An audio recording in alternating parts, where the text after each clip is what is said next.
The universe is incredibly vast, so how can we measure its shape? By looking at the leftovers from the Big Bang, scientists have figured out it's curved like a saddle. I'm Sophie, and welcome to the countdown. The cosmic microwave background is the radiation still hanging around after the Big Bang, and as the Planck mission confirmed earlier this year, it has a lopsided distribution.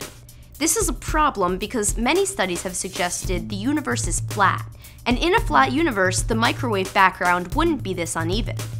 A new study in the journal Physical Review Letters offers an alternative theory.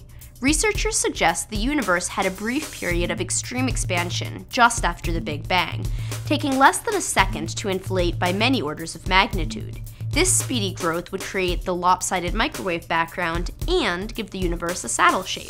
So, is the universe curved or flat? It will take many more experiments to find out for sure. If you're already starting to miss the heat of summer, avoid a visit to Pluto. At negative 233 degrees Celsius, this dwarf planet is freaking freezing. However, the temperature is not constant.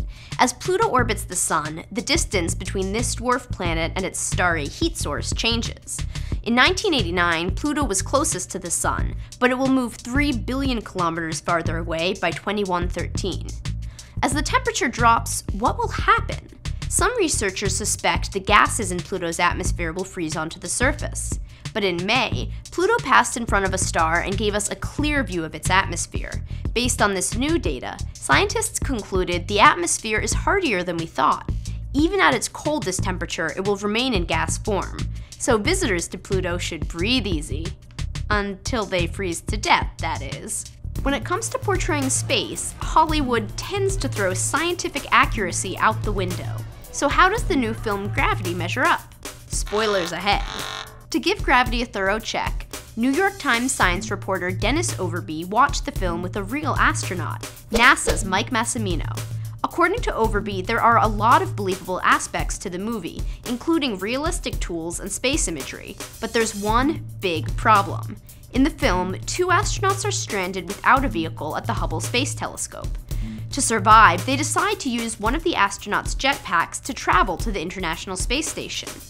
Unfortunately, this is an enormous distance. The 2 objects orbit at different angles around the Earth, and the telescope is 160 kilometers higher up. In real life, the voyage from Hubble to the ISS would require more fuel than a space shuttle can carry, which is a lot more than the 3 pounds found in an astronaut's jetpack. But this is a film, so story trumps science. Does it bug you when movies get the science wrong? Let us know in the comments. Mars, meet SAM. SAM is short for the Curiosity rover's Sample Analysis at Mars, a set of instruments designed to analyze chemicals in the soil. It turns out 2% of that soil is actually made up of water. Curiosity scooped up dust, dirt, and soil from the surface of a Martian location dubbed Rock Nest. Then it turned one of these scoops over to SAM. The instruments baked the soil at 835 degrees Celsius, a bit below the temperature of a large log fire, and measured the gases that seeped out of the sample. These included compounds containing carbon dioxide, oxygen, sulfur, and water. The work was published in the journal Science last week, along with 4 other papers about Curiosity's recent findings. With such a high water percentage, a cubic foot of Martian soil contains about 4 cups of water. Unfortunately, the water wouldn't make a refreshing drink. The H2O molecules are bound to other minerals, but the discovery of Martian water is still exciting. Just not quite as exciting as Martian supervolcanoes. That's right, supervolcanoes used to explode on Mars in a region called Arabia Terra. Today, this area is filled with deposits of layered material and irregularly shaped craters. But billions of years ago, several of these craters may have been giant volcanoes. That's according to a study in the journal Nature. During an eruption, a supervolcano can release 1,000 square kilometers of material. Unlike mountainous volcanoes, which build up their height from slow flows of lava, supervolcanoes tend to collapse during eruption and lay down ash deposits, which means the layered deposits in Arabia Terra could be the product of supervolcanoes.